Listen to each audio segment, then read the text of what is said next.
So there are two parts to this lesson today. And the first part is congratulating you on making it up to day number 2. And it's a big deal. Like I said, we take this one day at a time. And every day is a win. Every day that you are successful at achieving the majority or all of the tasks. Remember, we're not shooting for perfection. But each day that you are triumphant, we need to acknowledge that. So bravo for making it to day 1. And we are now in the beginning, if you're listening to this in the morning, of day number 2. So to summarize day number 1, I had, as far as the tasks, and you will continue that for today and tomorrow, to check your fasting and after meal blood sugar levels, and to log them, because it's going to tell us a story. So it may be something that's out of your comfort zone, but I highly encourage you to do what I ask, because you will reap the benefits of this in the next couple of weeks. So now to the topic of today's lesson, which is the power of we. And what exactly do I mean by that?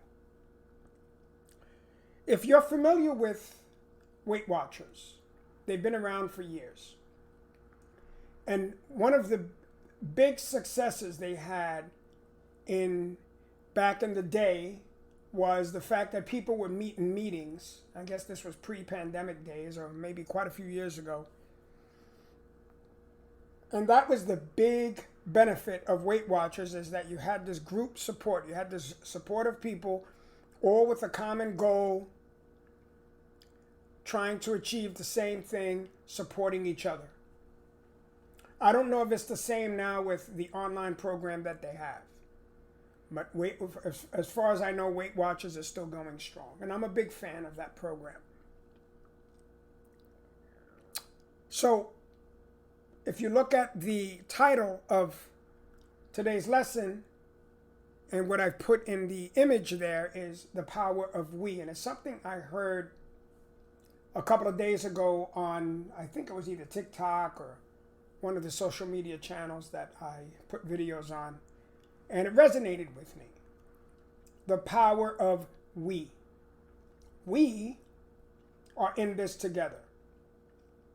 But in addition to that, you need to create a support system for yourself that will include either a significant other, a spouse, a friend, someone that you could be held accountable to, that will somewhat take this journey with you, kind of in the back seat of the car, so to speak.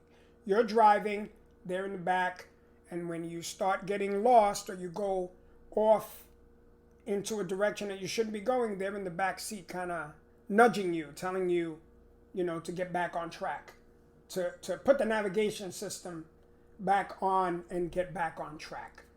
That is the best analogy that I could use. That's what we're looking for. We're looking for a back seat, a passenger that is there trying to help you get to where you're going. And like I said, we have this community of ours through our Facebook group that you could tap into for support. You have me, because I am your coach, and this is first and foremost a coaching program that you could always tap into and run ideas by, or just any questions. I'm here. I'm your accountability partner. I'm your coach. But in addition to that, you need someone that's close to you, both in spirit and physically. It could be someone that you could live in another state that you reach out to regularly on the telephone. But that is the goal of today's lesson. That is one of the tasks, in addition to continuing what you started yesterday with the 3-day challenge, is to figure out who you can have on your team. And that will include the health professionals in your life, your endocrinologist, your diabetes educator, if you have one, your general practitioner. They are part of your support team. They are part of the team. And focusing on this and establishing this team will help you in this program. So that's the goal. That's the focus. Create your team and share it with the group with what you've come up with. I look forward to meeting with you in tomorrow's lesson. Take care. This is Coach Tony.